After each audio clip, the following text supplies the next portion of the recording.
Olá, pessoal. Não tem ninguém ainda. Calma que você vai ver. Então, para quem não conhece a gente, eu sou a Manu do Gui. Eu sou o Gui da Manu.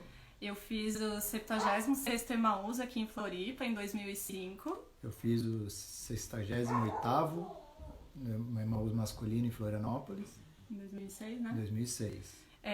Nós somos casados já há 7 anos, completamos ontem 7 anos. Temos 2 filhos, o Arthur, que tem 5 anos, e a Malu, de 3. Nós somos coordenadores do Pré-Emaús. Coordenamos também um grupo de jovens namorados, São Valentim, e participamos do grupo de casais Santa Mônica. E... chama o Padre Victor agora. Agora a gente vai chamar o Padre Vitor para ele poder fazer... Peraí. Para ele poder fazer as orações iniciais. Oi. Acho que vai entrar. Aê! Oi, Padre Vitor! Oi, boa noite. Boa noite! Boa noite, Manu. Boa noite, Guilherme. Boa noite a todos os participantes. Vamos então invocar o nosso Deus, pedir a graça de que Ele nos dê uma boa escola missionária sobre como viver nesses tempos de pandemia. Em nome do Pai, e do Filho e do Espírito Santo. Amém. Deus, Pai de bondade e misericórdia, que enviastes à terra o vosso Filho Jesus Cristo, que entre nós passou fazendo bem, pregando o vosso reino de amor, de paz e justiça. Por isso foi levado à morte na cruz, mas ressuscitou, vencendo o poder do mal, da injustiça, da morte, nos abriu o caminho da vida, da verdadeira vida, está presente no meio de nós de muitas maneiras, na comunidade reunida, em cada irmão, sobretudo o mais necessitado, na Eucaristia, na palavra, em cada um de nós. Nós te pedimos que abençoeis esta nossa reunião e concedais vosso Santo Espírito para cada um de nós. Por isso rezamos. Vinde, Espírito Santo, enchei os corações dos vossos fiéis e acendei neles o fogo do vosso amor. Enviai, Senhor, o vosso Espírito, e tudo será criado, e renovareis a face da terra. Oremos. Deus, que instruíste os corações dos vossos fiéis com a luz do Espírito Santo, fazei que apreciemos retamente todas as coisas, segundo o mesmo Espírito, e gozemos sempre de sua consolação. Por Cristo, Senhor nosso. Amém. Maria, Mãe de Deus, Mãe da Igreja e nossa Mãe. Rogai por nós. São João Batista. Rogai por nós. Santo Anselmo, que hoje celebramos. Rogai por nós. Passa a palavra, pode continuar. A gente te chama no final, então, para encerrar, viu, Padre Vitor? Ok, vou continuar acompanhando aqui. No final estarei aí de novo. Obrigado. Tá bom. Tchau, tchau. Até mais. Até.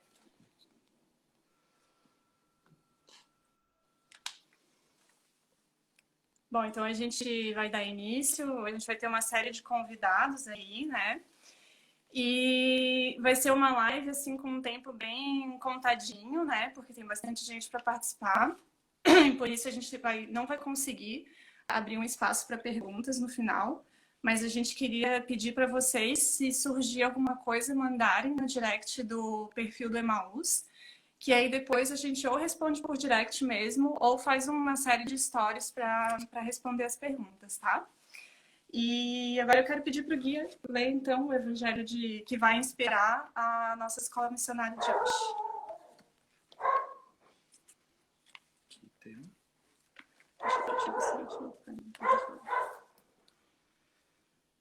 Evangelho de Marcos, capítulo 4, versículos 35 a 41. À tarde daquele dia, disse-lhes: passemos para o outro lado. Deixando o povo, levantaram-no consigo na barca, assim como ele estava. Outras embarcações o escoltavam. Nisto surgiu uma grande tormenta e lançava as ondas dentro da barca, de modo que ela já se enchia de água. Jesus achava-se na popa, dormindo sobre um travesseiro. Eles acordaram-no e disseram-lhe: Mestre, não te importa que pereçamos? E ele, despertando, repreendeu o vento e disse ao mar: Silêncio, cala-te. E cessou o vento, e seguiu-se grande bonança. Ele disse-lhes: Como sois medrosos, ainda não tendes fé? Eles ficaram penetrados de grande temor e cochichavam entre si: Quem é este, a quem até o vento e o mar obedecem? Palavra da salvação. Glória a vós, Senhor. Sim, eu vou fazer lá primeiro. Então, para dar início ao conteúdo propriamente dito da Escola Missionária, que é como perseverar na fé em tempos de pandemia, a gente vai convidar o Dr. Vicente Pacheco Oliveira, que é médico, dermatologista, representante do Conselho Regional de Medicina, e que vai falar um pouquinho aí com a gente. Vamos ver se ele consegue adicionar ele. Pronto, tio Vicente, estamos aí. Olá, tudo bem? Tudo bom? Shalom, boa noite. Boa noite. Estamos esperando aqui a tia Beth. Sentar aqui do lado. Para quem não nos conhece, eu sou o Vicente da Beth. Eu sou a Beth do Vicente. Nós fizemos participamos do curso de Emaús no ano de 2003 como ouvintes. Desde 2006 somos o casal orientador do Grupo Santíssima Trindade. Participamos do grupo Nossa Senhora das Graças de Casais e estamos agora, junto com a Bel, dos nossos queridos Bel e Fernando, na Escolinha Missionária. Então é um prazer estar aqui com vocês hoje. Eu acho que atualmente falar de Covid, falar da pandemia, né, não é nada fácil, porque da mesma forma como no Brasil nós temos 210 milhões de técnicos de futebol, atualmente também temos quase isso em termos de gente que entende do Covid, né? Eu não sou infectologista nem epidemiologista, mas eu queria, a primeira coisa que hoje eu estava até lendo alguma coisa e gostaria de partilhar com vocês uma frase de Santa Teresa d'Ávila, que diz assim: nada te perturbe, nada te espante, tudo passa, Deus não muda, a paciência tudo alcança, quem a Deus tem, nada lhe falta, só Deus basta. Então, eu acho que esse é o momento para reflexão, para a gente começar qualquer coisa, qualquer reflexão, com uma frase de Santa Teresa d'Ávila. Mas vamos ao Covid-19, né? Assim, né, é uma doença, todos já sabem, coronavírus, começou em Wuhan, na China, tem ligações com o morcego e o pangolim, os hábitos de alimentação, etc. Tudo isso já foi falado, né? Existem até vídeos que mostram a pessoa ligando a televisão e pedindo para depois desligar, porque se a televisão ficar ligada, provavelmente vai morrer, não é verdade? São tantas aquilo que, infelizmente, aquilo que não é assim muito ruim acaba não virando notícia. Não é no sentido de dizer assim, isso não é nada, é uma doença e como tal tem que ser encarada e os cuidados têm que ser tomados, né? É uma pandemia, ela causa mortes, se houver descuido, etc, etc. Mas é importante, algumas coisas não são colocadas. Por exemplo, para cada caso confirmado, existem 5 a 10 outros que têm infecção que não é detectada. A pessoa já é portadora do vírus sem sequer saber que teve contato com o vírus. Perfeito? E isso até dificulta, de uma certa forma, no controle da epidemia, porque você não sabe quem está contaminado e quem não está contaminado. Perfeito? Então, existem casos não confirmados ou com infecção não detectada, e eles já têm que ir lá na China, na província de Hubei, que estava na cidade de Wuhan, 86% das contaminações eram por casos desconhecidos, não sabiam de onde é que vinha, ou provavelmente de portadores assintomáticos. Santa Catarina hoje, dado que eu peguei hoje à tarde, tinha 1.063 casos e nós, infelizmente, tínhamos 35 óbitos, o que dá uma taxa de cerca de 3,29% a mortalidade do vírus aqui em Santa Catarina. Enquanto no Brasil nós temos 40.814 casos, com 2.588 mortes, o que dá mais ou menos 6,34%. Então, vocês já vejam que Santa Catarina é quase a metade do Brasil. Nos Estados Unidos, que é o país do mundo que mais tem infecções pelo coronavírus, eles têm contabilizado 810.276 casos, com 44.230. Tiveram muita morte mesmo nos Estados Unidos.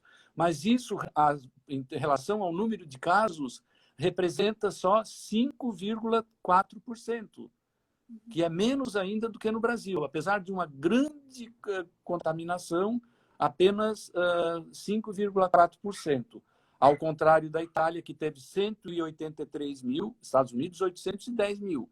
A Itália, 183.957 e com 24.268 mortes, ou seja, 13,19%. Então, vocês já vejam aí que tem outros fatores que não são só assim, descuido, viagem, tem fatores outros que até a própria ciência não conhece muito bem e que estão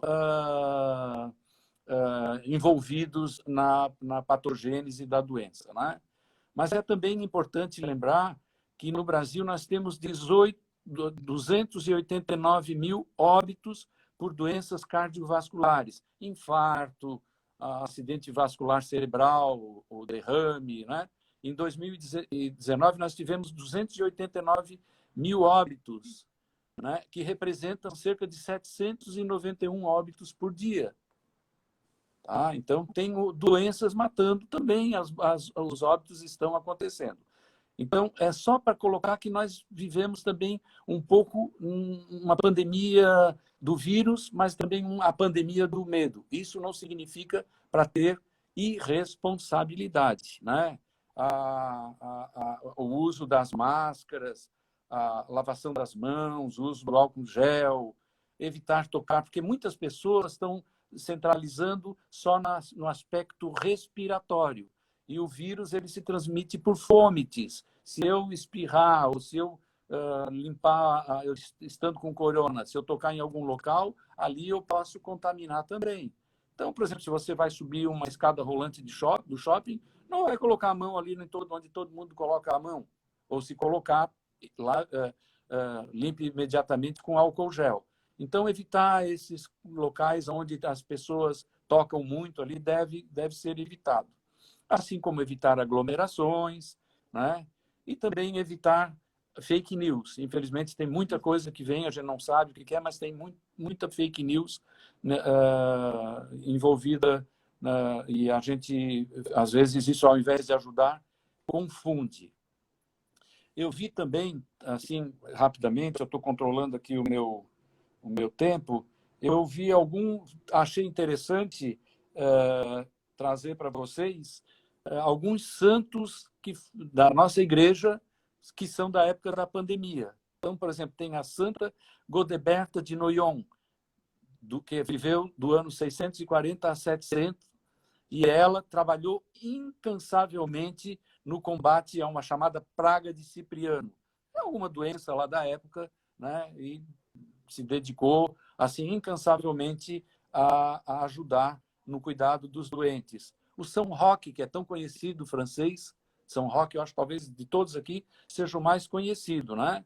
Ele saiu da França, ele viveu entre 1295 e 1327 e foi cuidar da peste na Itália, uma peste que estava acontecendo. Ele foi acometido e se isolou e diz a lenda que ele foi cuidado por cães, os cães lambiam as feridas dele e ele conseguiu se recuperar e viveu e continuou ajudando as pessoas que eram portadoras da doença lá na Itália.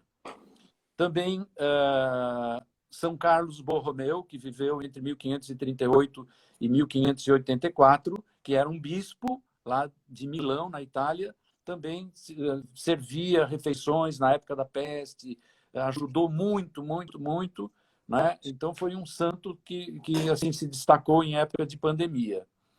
Depois tem o Santo Henrique Morse, que viveu de 1595 a 1645 na Inglaterra, também ajudando na época das pestes que aconteciam. Esse Santo Henrique Morse foi, inclusive, expulso da onde ele estava, depois voltou lá e continuou ajudando. Também conseguiu não ser acometido pela doença e continuou ajudando. Santa Virgínia Centurione Bracelli, que viveu em 1587 a 1651, também em Gênova, na Itália, numa peste que teve lá naquela região, também se destacou ajudando, né? Depois tem o bem-aventurado Peter Donder, que viveu já agora mais recente, em 1809 a 1887, que ajudou no Suriname, aqui no norte da América do Sul, né? Em pragas que aconteciam ali e, sobretudo, nos cuidados com os leprosos, né? Também a Santa Mariane Kolpe, de 1838 a 1918, ela viveu cuidando de leprosos numa ilha de Molokai. Eu acho que, se não me engano, isso é na Indonésia.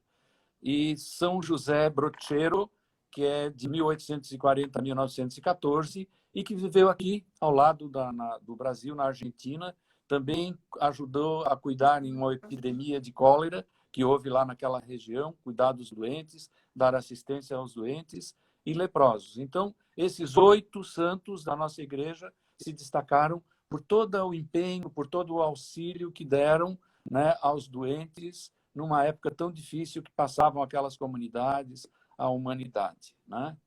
Então, eu acho que é basicamente isso, assim, no sentido de tranquilização, já acabando, e nós começamos com uma frase e vamos acabar com outra frase, de São Tomás de Aquino, que diz assim: 3 coisas são necessárias para a salvação do homem: saber o que deve crer, saber o que deve querer e saber o que deve fazer.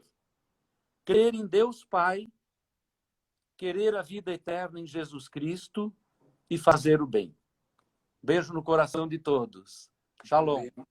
Tchau, Shalom. Obrigada, Shalom. tio. Shalom. Obrigado, tio. Obrigado. Obrigado, Obrigado, tio. tio. Tchau. Tchau. Bom, então agora, entrando propriamente na nossa parte dessa escolinha, quando a gente foi convidado pelo departamento para participar, imediatamente assim veio na nossa cabeça que a contribuição que a gente poderia dar nesse momento é que a gente, de certa forma, viveu um confinamento no período do hospital, né? Eu não sei se todo mundo que está aqui na live conhece a nossa história, mas o nosso filho mais velho, ele sofreu um afogamento quando ele tinha 2 anos, e a gente encontrou ele já estava em parada, né? E foi reanimado no hospital. E depois da reanimação começou um processo, né, muito grande de luta nossa pela recuperação dele, e que durou 104 dias de confinamento nosso no hospital, né? A gente passou esse período basicamente vivendo dentro do hospital mesmo, a gente não saía de lá só para tomar banho e jantar, e o resto do tempo a gente ficava lá. Então, como a gente não tinha muito o que fazer, os cuidados do Arthur eram feitos basicamente pelos médicos e pelas enfermeiras, a gente tinha muito tempo de sobra e tinha um cenário na nossa frente que era de muito medo e de muita dor, e a gente precisava, de alguma maneira, exercitar nossa fé, nossa perseverança naquele momento para conseguir viver com tranquilidade aquele momento, né? Então, a gente acredita que, sim, fazendo um paralelo, dada as devidas proporções, né, que a gente consegue, de alguma maneira, contribuir para quem está tendo alguma dificuldade nesse momento de viver com fé e perseverança. E para isso, a gente teve que... A primeira coisa que a gente teve que fazer foi adquirir novos hábitos, né? Nós dois sempre fomos católicos, apostólicos romanos. a gente ia na missa quase todo domingo, a gente se considerava um católico praticante, né? Mas, na verdade, a gente sabia muito pouco. Eu mesmo sabia rezar, Pai Nosso, Ave Maria, mal sabia rezar um terço, não sabia rezar de cabeça nem um santo anjo, assim, o negócio era feio. E aí, a gente tem que, nessa hora, começar a pensar no que fazer, como adquirir esses novos hábitos. Eu estava estudando bastante a respeito de como melhorar como pessoa e melhorar os hábitos e as maneiras de fazer as coisas. Profissionalmente também. E aí eu conheci as informações de que em 21 dias repetindo aquela mesma atividade, você gera um hábito natural que fica muito mais fácil de você perseverar. E também, se você quer ser um expert em algum assunto ou em alguma atividade, que você precisa praticar ela e estudar e ler e aprender por pelo menos 10 mil horas. Então, são dados que mostram que a gente precisa... não adianta ler uma vez por mês a palavra e achar que a gente vai crescer. Então, a gente precisa realmente exercitar isso com bastante constância e perseverança. Então, aí a Manu vai falar um pouco mais. Tempo livre também, né? E daí também tem um problema todo esse tempo livre, né? Esse tempo livre a gente pode escolher de fazer o bom, o bem, o melhor para nós e também fazer as coisas que não prestam, as coisas que estão aí à disposição do mundo, né? Então, é muito fácil a gente cair na tentação de ficar num joguinho de celular, de ficar assistindo videozinho de piada, videozinho de besteira, entre outros programas aí, de outras emissoras, e ficar perdendo tempo, né? Enquanto a gente poderia estar se fortalecendo na fé e se fortalecendo como pessoa. Assim, e esses hábitos, né, só para passar um pouquinho para vocês, assim, o que a gente desenvolveu na época que ajudou bastante, e a gente acabou levando muito deles para nossa vida, né, exatamente pelo que o Gui falou, que se tornaram hábitos de fato. Alguns estão relacionados a uma vida de oração, né, e aí eu não vou entrar muito porque até indicando já a live da Dani Spezin, que teve e que está disponível no canal do YouTube Emaús em Casa, e recomendo fortemente, é muito mais profundo do que a gente vai falar aqui. Mas, assim, alguns hábitos foram mais nesse sentido, assim, do dia a dia de oração, né? Então, a gente tinha uma capela no hospital, a gente tinha o hábito de todo dia lá, de manhã, antes de tomar café, a gente fazia uma oração juntos, coisa que a gente não tinha o hábito de fazer, eu e o Gui juntos, uma oração. E também a gente aproveitava para ler um salmo juntos. Também a gente nunca tinha esse hábito de ler salmos, e voltando na live da Dani Spezin, eu me identifiquei muito quando ela citou a irmã Marley, né, que num período assim que tinha dificuldade, ela fazia a leitura do salmo e pegava uma frase, e eu fazia muito isso, assim, os salmos, eles traduzem muito, às vezes, coisas que a gente não consegue em palavras, né, coisas que a gente está sentindo ou está precisando reforçar, e os salmos ajudam muito nisso, né? E o terço também era algo que a gente não tinha o hábito, e a gente teve que aprender os mistérios, né? Meditar os mistérios, os dias caros dolorosos, gozosos, igual criança pequena, a gente teve uma catequese no hospital. Então, aí também a gente fazia muito, que era muito especial, assim, e a outra coisa também que a gente leva para a nossa vida é a consagração à Nossa Senhora. A gente, toda noite, antes de dormir, a gente fazia a consagração do Arthur à Nossa Senhora, e a gente até pegava água benta, assim, e ia colocando nele nos pontos que a oração vai falando, né?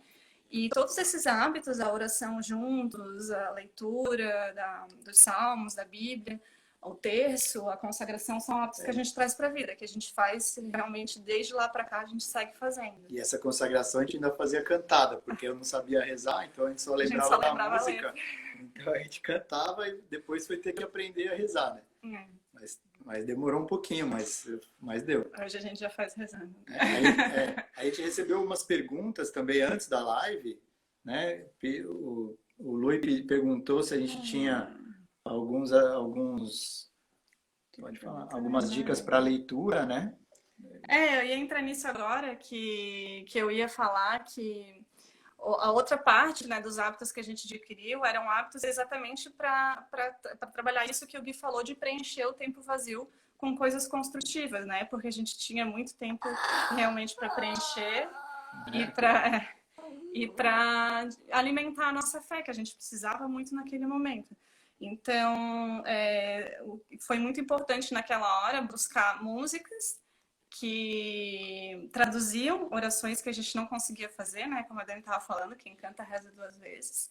A gente tinha vários momentos assim que a gente ligava a música na UTI mesmo, a gente não estava nem ligando se tinha médico, se tinha enfermeira, e ficava tendo nosso momento de louvor lá, né? E muita música do Emaús, assim, que a gente resgatou, porque a gente já estava há um tempo longe, né? A gente tinha ido embora de Floripa, já fazia quase 10 anos, então a gente já estava afastado do movimento. E as músicas do Emaús e outras músicas, assim, que faziam com que a gente sentisse... acalmava o coração, assim, trazia paz. Isso era muito, muito importante. Até deixo a dica aqui para os cantores do Emaús, de repente fazer uma playlist aí para a gente compartilhar entre o movimento para quem quiser, né, ter um momento assim em casa. E a outra coisa que a gente fazia muito para preencher o tempo, que daí entra nessa pergunta que o Gui ia falar, eram as leituras. A gente leu muito livro, né, espirituais, religiosos nessa época. E apesar de ter assim os que eu gosto muito e indicaria aqui, eu deixo a sugestão para o departamento de comunicação fazer um post específico sobre isso, que eu acho que seria bem legal ter uma participação, assim, uma colaboração de mais gente do movimento, que eu acho que tem gente com muito mais gabarito que a gente para indicar livro. Com certeza. Mas, assim, tem duas leituras que eu acho essenciais, assim, que foram cruciais para a gente. Primeiro é a leitura dos 4 evangelhos, que a gente nunca tinha feito, assim, de pegar o evangelho e ler como um livro mesmo, sabe? A gente fazia leitura de trechos, de alguns versículos, enfim, mas pegar e ler do início ao fim, os 4, foi a primeira vez que a gente fez. E para quem está procurando, assim, maneiras de aumentar a fé, não tem nada como o evangelho, né? Não tem, é realmente a melhor fonte, está tudo ali, é o próprio Jesus falando para gente, né? E... Quer falar uma coisa? E a outra leitura é uma graça muito grande que a gente recebeu na época do hospital. A Maria Zoe, que está online, inclusive, e que é muito amiga da minha irmã, que também está online, ela muito carinhosamente mandou para a gente, assim que ela soube do acidente, o rascunho da biografia do Marcelinho, não era nem publicado ainda, e ela mandou o rascunho para a gente ler. E, assim, foi muito, muito, muito especial ler a vida de alguém que era muito próximo, né? A gente teve pouco contato no movimento, a gente chegou a se esbarrar, digamos assim, no movimento, mas não a conviver mesmo, né? Com tanta proximidade. Mas próximo no sentido de que ele vinha do mesmo lugar que a gente, tinha feito o mesmo retiro, morado na mesma cidade, frequentado a mesma universidade e tinha vivido de uma maneira tão serena e tão santa, né? Uma situação tão difícil que foi o câncer. Então, para a gente, aquilo foi um bálsamo, assim, poder ler a história dele deu realmente muita força. E eu indico fortemente a leitura do livro para quem não leu ainda agora durante a quarentena. E a última coisa que a gente tinha por hábito e que a gente agora não está conseguindo ter e está sentindo muita falta, eu acho que todo mundo, são os sacramentos, né? A gente até teve um momento bem especial de confissão naquele período, assim, de deixar o passado para trás, e ia com bastante frequência na missa, e agora a gente está meio desamparado nesse sentido, né? Tendo que assistir virtualmente. E aí recebemos uma pergunta que era sobre como melhor vivenciar a missa à distância. Eu acho que o Padre Vitor saberia responder muito melhor do que a gente essa pergunta, mas eu queria deixar aqui algo que é muito pessoal nosso, né, que a gente vem dividindo muito, conversando muito sobre isso, que é a maneira que eu e o Gui temos vivenciado. Que para a gente, assim, a cada missa online que a gente assiste, a cada comunhão espiritual, a gente sente que não é um consolo, né? Não há um consolo, há uma espera. Então, a cada missa, a gente fica pedindo, né, para que ao invés da gente se sentir completo, que a gente se sinta ainda mais ardente pelo encontro, né? Que haja um vazio mesmo no peito de não estar lá diante dele, de não estar comungando, para que a gente deseje tanto, tanto, tanto, que quando a gente for se reencontrar novamente no Santíssimo Sacramento, a gente possa olhar para ele, para os apóstolos, né? Que desejei ardentemente, Jesus, eu desejei ardentemente celebrar essa Páscoa contigo. Então, essa é a maneira que a gente tem vivido aqui em casa, pelo menos, né? Isso aí. Vou acelerar um pouquinho que o tempo está acabando. Então, eu vou pegar esse gancho, né, e falar um pouquinho também, dar um testemunho nosso, do que eu pensei um pouquinho para falar sobre essa situação que a gente está vivendo hoje, né? Então, esse confinamento que a gente viveu, com certeza marcou muito a nossa vida, e acredito que essa quarentena também vai marcar a vida de muita gente.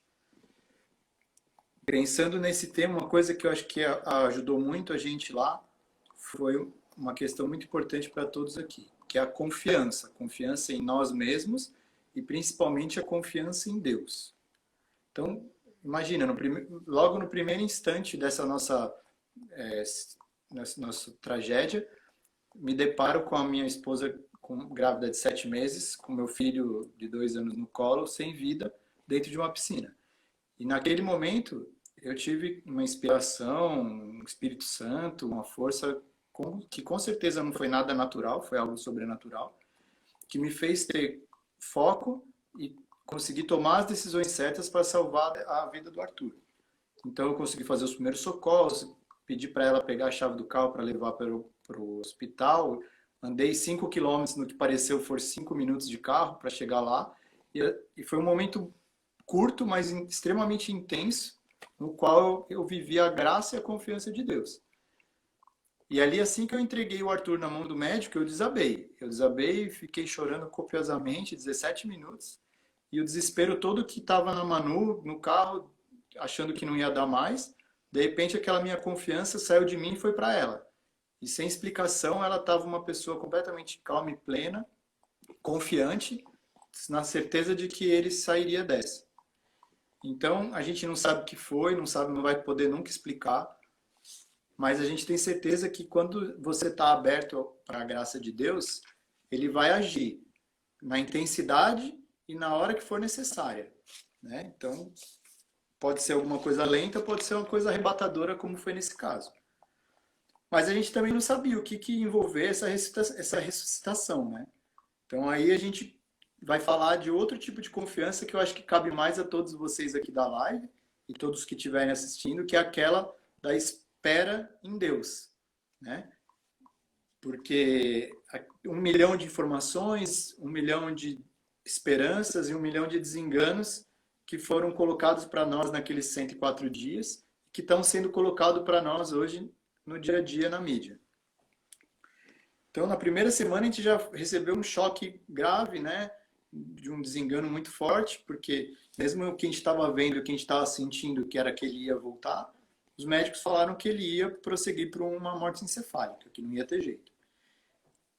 E no dia seguinte, todos os sinais dele pareciam que realmente ele estava indo para essa situação.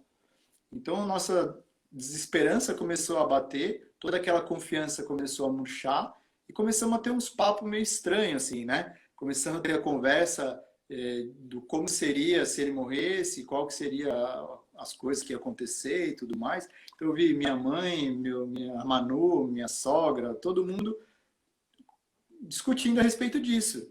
E gastando tempo se focando em algo que não tinha acontecido. E chorando muito, né? E chorando muito. E também uma dor que não tinha acontecido.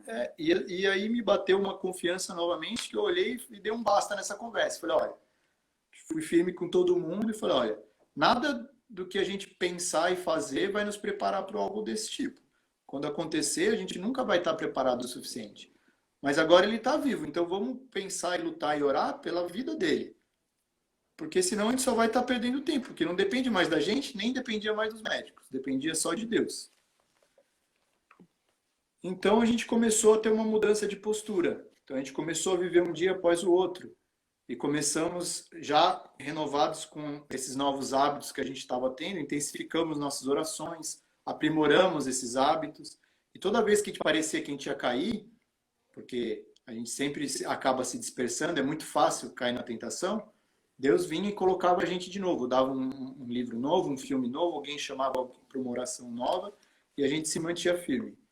Então eu acredito firmemente que nesses momentos difíceis, de incertezas e dúvidas, o que a gente precisa viver um dia depois do outro, pensando em como ser melhor hoje, e entregando nas mãos de Deus aquilo que para a gente não tem controle nenhum, né? Então imagina, todo mundo sabe, o Arthur não morreu, ele está aqui, está se recuperando de maneira surpreendente, é o que todos falaram para a gente. Então, todo aquele tempo foi realmente perdido e poderia ser muito mais, né? Então não percam tempo com isso. Provavelmente muitos de vocês nem contato com o vírus vão ter, nem de familiares próximos. Então fica pensando nisso, fazendo conjecturas absurdas e apocalípticas, não vai levar a nada.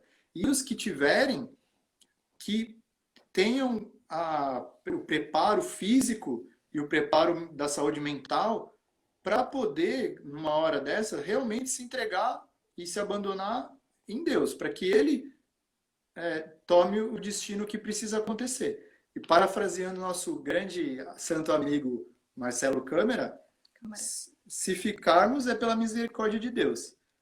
E se formos é também pela misericórdia de Deus. Então, confiem, abram para a graça e espera que na medida que vocês precisarem, na intensidade e no momento necessário, ele vai agir, nem antes e nem depois. Bom, então, do que a gente acha que daquele tempo de hospital dá para aproveitar aqui para dividir com vocês, foram os hábitos que a gente adquiriu, a confiança que a gente teve que aprender a exercer, e um último aprendizado que a gente teve que pra gente assim foi o mais importante, assim, que realmente mudou a nossa vida, né?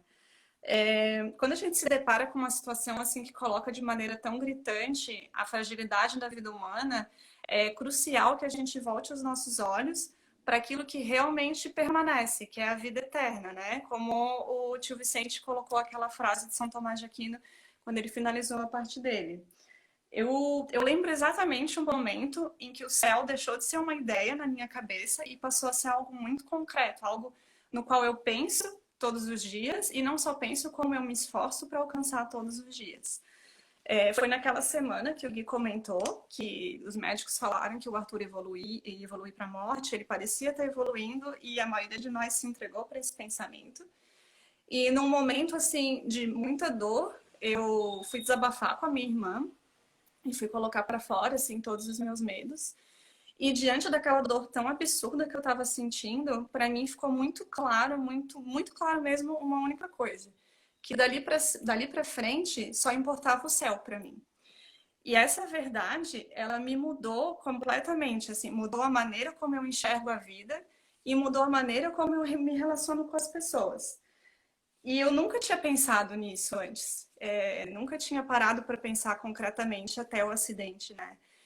E como é ruim ter que viver uma dor, uma tragédia tão grande para ser relembrado de algo tão fundamental, né? Que bom se a gente pudesse ser lembrado disso sem precisar viver algo assim. Então, por isso que a gente está trazendo essa reflexão aqui para vocês, porque a gente está vivendo uma situação em que um vírus, né, tá fazendo a gente se refugiar em casa.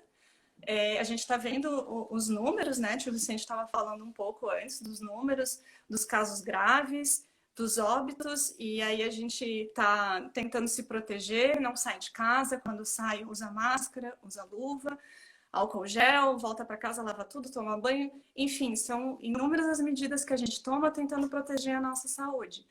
E a pergunta que eu quero deixar e no dia a dia, o que eu venho fazendo para resguardar a minha alma? O quanto eu venho pensando nisso, o quanto eu tomo medidas concretas para preservar a minha alma do pecado, do mal.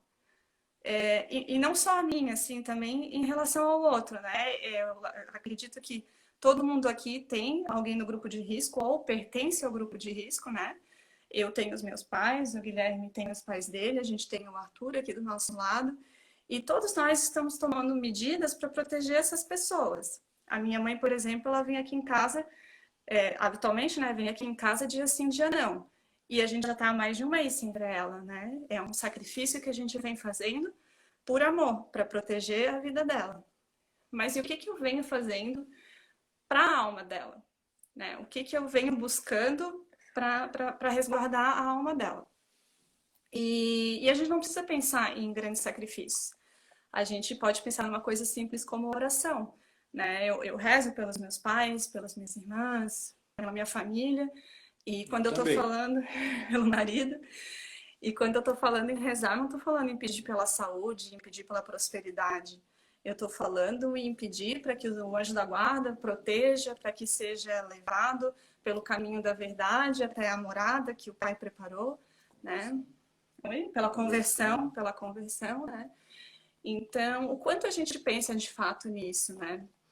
Para mim tem uma cena de um filme que ela ilustra muito bem, assim, aquilo que eu sinto, né? Eu acredito que a grande maioria aqui já deve ter visto o filme Paulo Apóstolo. Se não viram, a quarentena tá aí para isso, e eu vou pedir desculpa pelo spoiler, mas eu acho que vocês já sabem que Paulo morre, né? Enfim. E para mim, assim, o filme todo ele é muito tocante, ele é muito né, emocionante, mas a cena que sempre me faz desabar é o final, quando ele morre e ele tá depois da morte, né? Ele tá numa campina e vê Jesus vindo ao longe. E eu olho para aquilo e eu me imagino naquilo. E a minha grande esperança é nisso que eu me agarro, né? E eu posso assegurar a vocês que quando o céu se torna o centro das nossas vidas, todo o resto se torna secundário, né? Uma pandemia, a morte de alguém, uma doença grave, uma situação difícil com o filho, tudo isso passa a ser um grande aliado nesse caminho que leva a gente para o céu.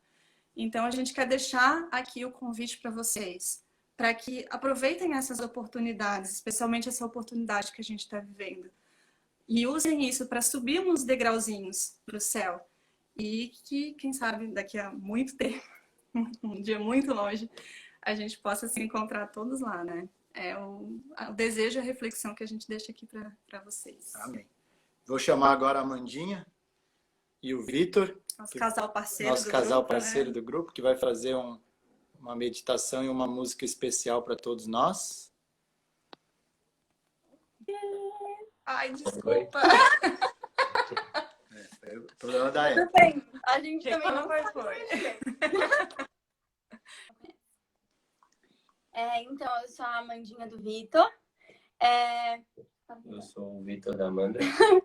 E eu fiz o Emaús 98º em 2016. E tu? Fiz o 93º em 2019. Isso. E nós participamos do grupo São Francisco de Sales, do grupo de namorados São Valentim. E o Vitor também participa dos cantores e eu do departamento de artes. E então, acho que já chegou bastante gente, né? Quando a Isa do departamento, né, veio me convidar para falar um pouquinho nessa live, eu achei muito pertinente, assim, esse tema. E logo veio na minha cabeça o que aconteceu comigo, logo no começo da quarentena, assim. E eu acho que é importante falar, porque pode ter acontecido com alguém ou está acontecendo agora mesmo com algumas pessoas. E primeiro que, como a Manu já falaram, de uma forma brilhante de como perseverar, e inclusive eu até tinha separado um tempinho para falar sobre isso, e eles falaram exatamente por obra do Espírito Santo o que eu ia falar em relação à oração ser a nossa principal arma, e sobre o livro do Marcelinho. Então, eu acho que é o Espírito Santo mesmo, né?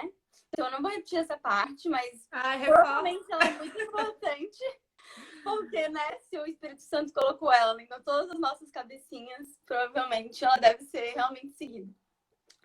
E então, eu vou falar mais uma experiência mesmo, tá? E como testemunho. Então, quando tudo isso começou, foi pedido para que a gente ficasse nas nossas casas, tudo fosse fechado, as aulas canceladas, enfim, uma enxurrada de notícias trágicas que a gente já sabe, já está cansado de saber quais são. E aquilo tudo começou a me deixar desorientada, assim, desnorteada. E acho que essa é a melhor palavra mesmo, assim, sem um norte. E aquilo mexeu comigo por uns dias. E daí eu parei para pensar por que eu tava assim. E porque não era para eu estar assim desnorteada, sem um norte. Porque eu tenho um norte, né? Eu não tenho fé. Onde é que essa fé estava? Então eu concluí que talvez tivesse me faltando fé, né? Talvez ela não fosse tão grande assim. Talvez ela tivesse um pouquinho pequenininha. E definitivamente eu entendi que eu não estava olhando para o lugar certo, assim.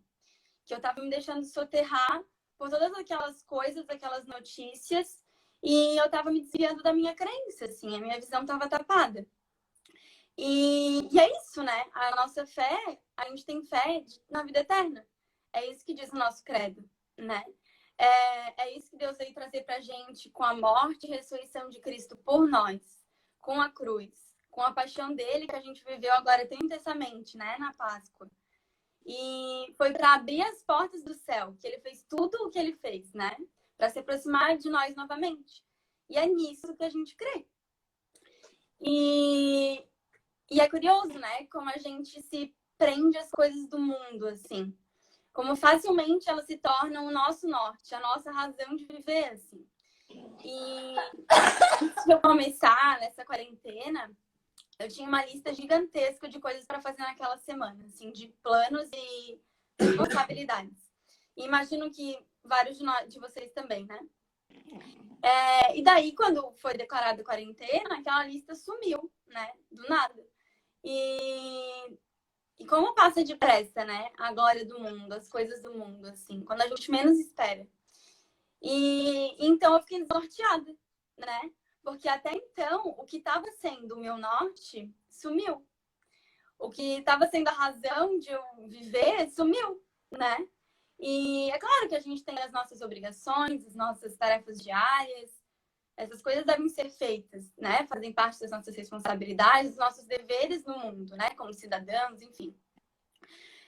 E são, sim, muito importantes. Porém, não é isso que deve ser o nosso norte, né? E, enfim, o meu norte estava errado.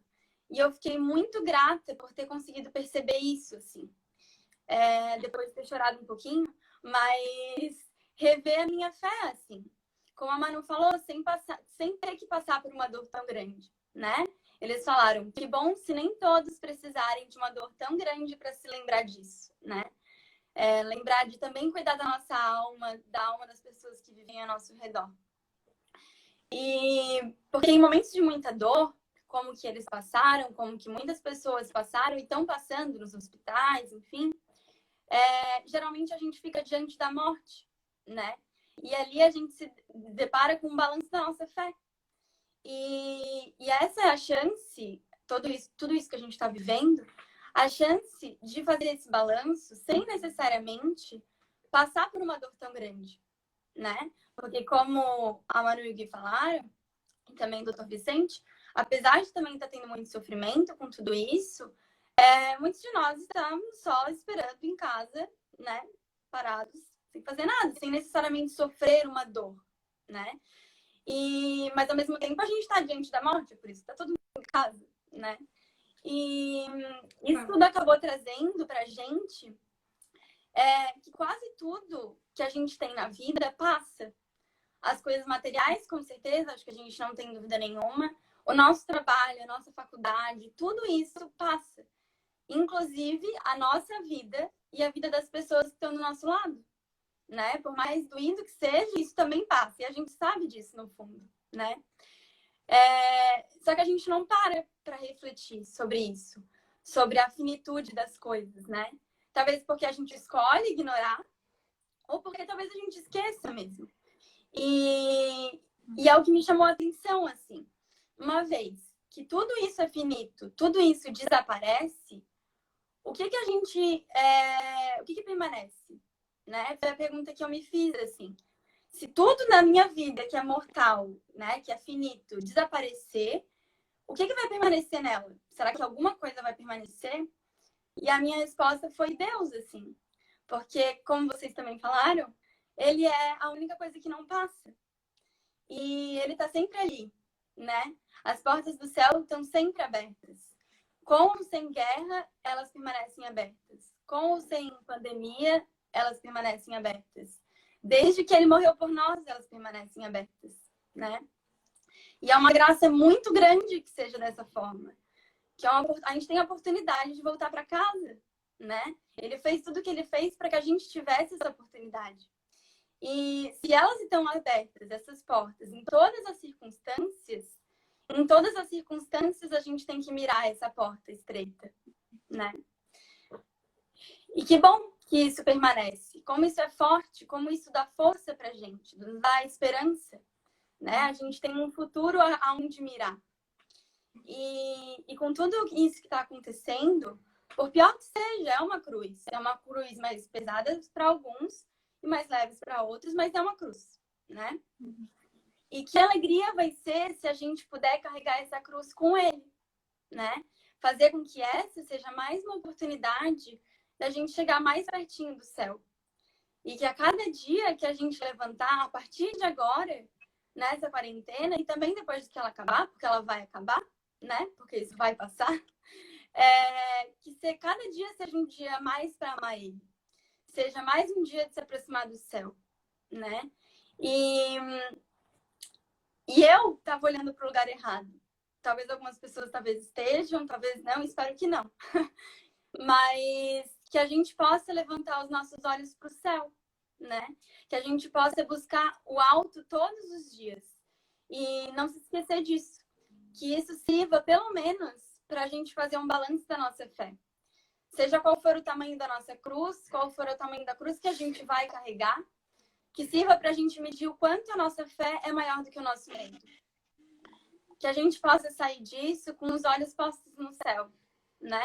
Nos empenhando cada dia mais em aumentar o nosso amor por ele, em aumentar a nossa fé, porque, como ele mesmo disse, bem-aventurados aqueles que creem, porque deles será o reino dos céus, né? E a gente tem que alimentar isso sempre, apesar da fé ser uma graça, ela também tem que ser trabalhada, né? Quanto mais a gente alimentar ela, mais a gente vai crer. E mais perto do céu a gente vai estar. E eu espero, assim como a Manu e o Gui disseram, que um dia a gente possa estar lá todos juntos no céu. Tomara que não tão breve, mas que a gente possa, sim, se ver todos no céu, né? Shalom. Amém. E agora o Vitor vai cantar uma música pra gente, porque como a tia Dani disse, quando a gente canta, a gente reza 2 vezes, né? Então vamos lá.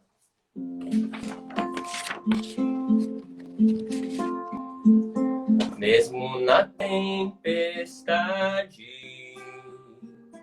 mesmo que se agite o mar, te louvo em verdade. Mesmo longe dos meus, mesmo na solidão,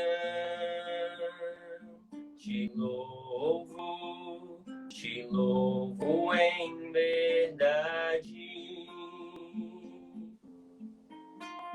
Pois somente tenho a ti, tu és a minha herança. Te louvo em verdade. Pois somente tenho a ti, tu és a minha herança. Te louvo em verdade. Mesmo que me faltem as palavras, mesmo que eu não saiba louvar, te louvo em verdade. Mesmo que me faltem as palavras,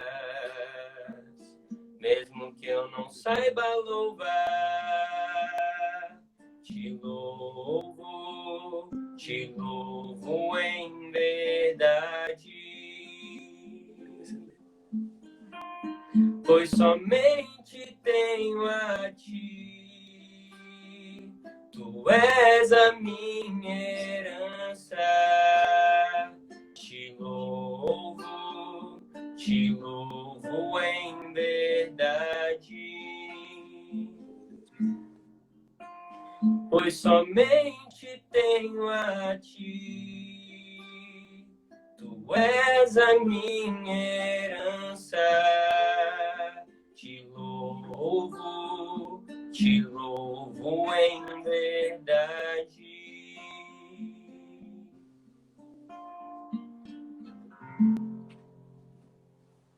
Shalom. Lindos vocês. Obrigada aí pela participação. Desculpa de novo pelo... Esse problema técnico. Que nem a Marcela falou ali, a providência, né? Foi pra gente ter um chorinho de live. A gente estava tão preocupado que cortasse no meio. Sim, Mas acho que deu tudo certo. Sim. Obrigada, querida. Obrigada. Imagina, Agradecer, beijo. tchau. Shalom. Shalom.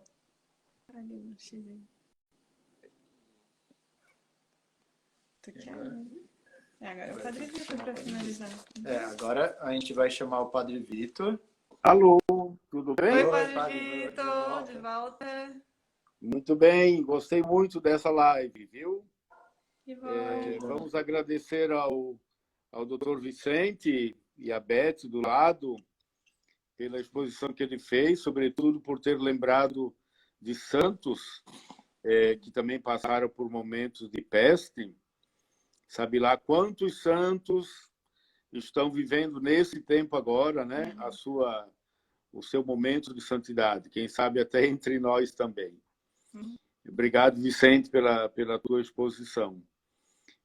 Agradecemos também a Manu e o Guilherme por esse testemunho, essa comparação, esse paralelo entre o momento em que sofreram pelo choque que tiveram da doença do Arthur e agora também com essa quarentena, nos ensinando muito a viver já na Terra os prazeres do céu e viver no meio das cruzes, sofrimentos, dificuldades, perceber sempre que do outro lado nós podemos já experimentar a graça do paraíso.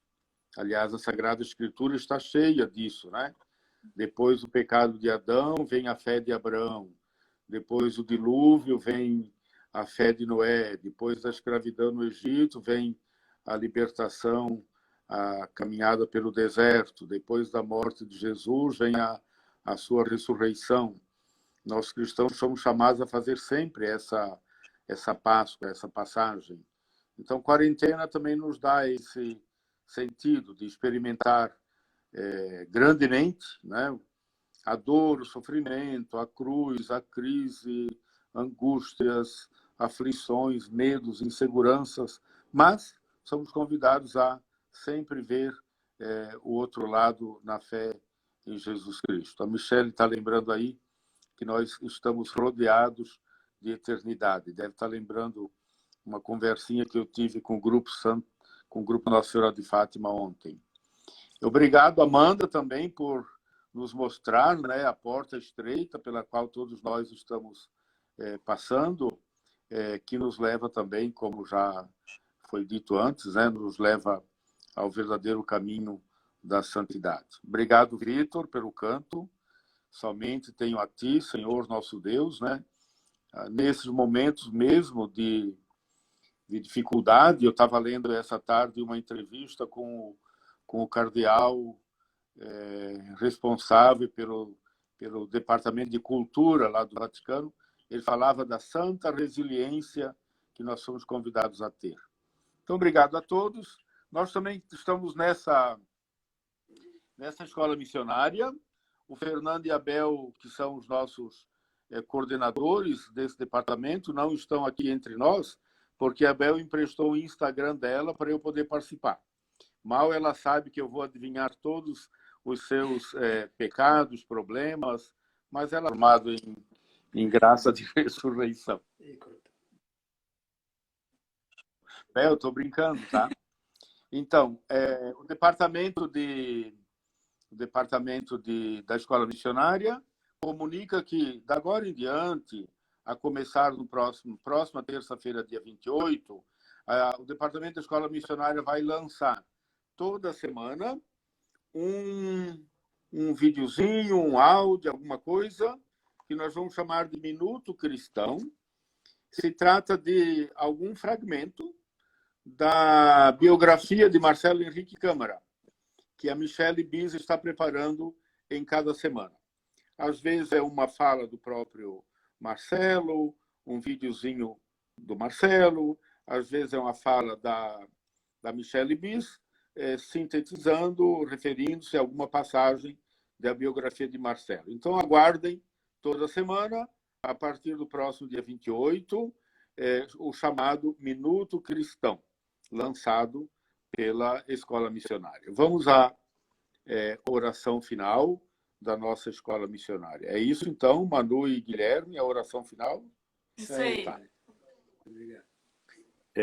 O Senhor esteja convosco, Ele está no meio de nós. Deus, Pai de bondade, Senhor de toda misericórdia, que enviaste à terra o vosso Filho Jesus, nascido da Virgem Maria, pregador do reino, de justiça, de paz, dignai-vos abençoar-nos a todos nós, dai-nos a graça de passar pela cruz dessa quarentena, dessa pandemia, que saibamos transformar, como vosso Filho Jesus transformou a morte em vida, a cruz em ressurreição, que nós, com ele, no seu seguimento, sejamos também transformadores do mal em bem.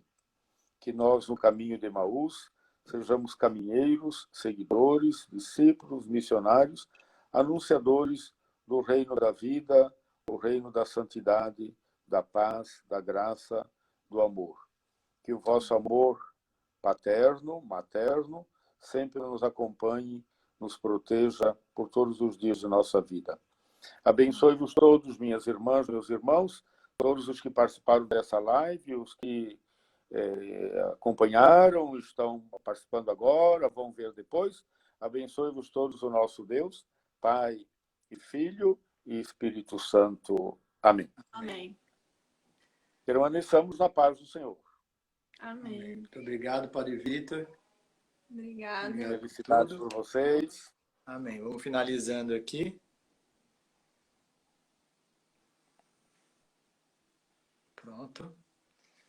É isso aí, pessoal. Então, se vocês tiverem alguma dúvida, quiserem alguma pergunta, Fica aberto o direct. pode mandar lá pelo direct do Emaús Floripa, que a gente vai olhar com calma depois e responder. E também a gente tem esses dois desafios lançados aí, né? Para o pessoal de comunicação. Lista de livros. Fazer a lista de livros, ou abrir, né, para a comunidade, sugerir livros, não só eles, mas todos poderem botar sugestões. E também os cantores, né, de fazer uma playlist aí, de repente, no Spotify ou em algum outro meio que possa ajudar a galera a poder fazer o seu louvor. A gente que agradece, Ingrid, muito, muito. Desculpa de novo pelas falhas técnicas. Vamos considerar a providência de vida, né? Que fica melhor para todo mundo. Até por ter um tempinho a mais no chorinho da live. E agradecer também ao Departamento de Comunicação, na pessoa, especialmente do Rodrigo, que teve toda a paciência do mundo para explicar para a gente, e ainda assim a gente conseguiu fazer errado. Então, é isso, pessoal. E agradecer principalmente o pessoal da Escola Missionária também, né, que confiou na gente como anfitriões e também para dar o testemunho principal da live. Espero que a gente tenha ajudado vocês a caminhar um pouquinho melhor nessa quarentena. O Arthur agora vai mandar um beijinho para vocês aqui. Tchau! E a gente deixa o nosso abraço apertado em cada um. Tá com muita saudade de todo mundo e no desejo que a gente possa se reencontrar todo mundo em breve numa missa. Desejamos ardentemente reencontrar vocês e celebrar essa Páscoa novamente. Um beijão para vocês.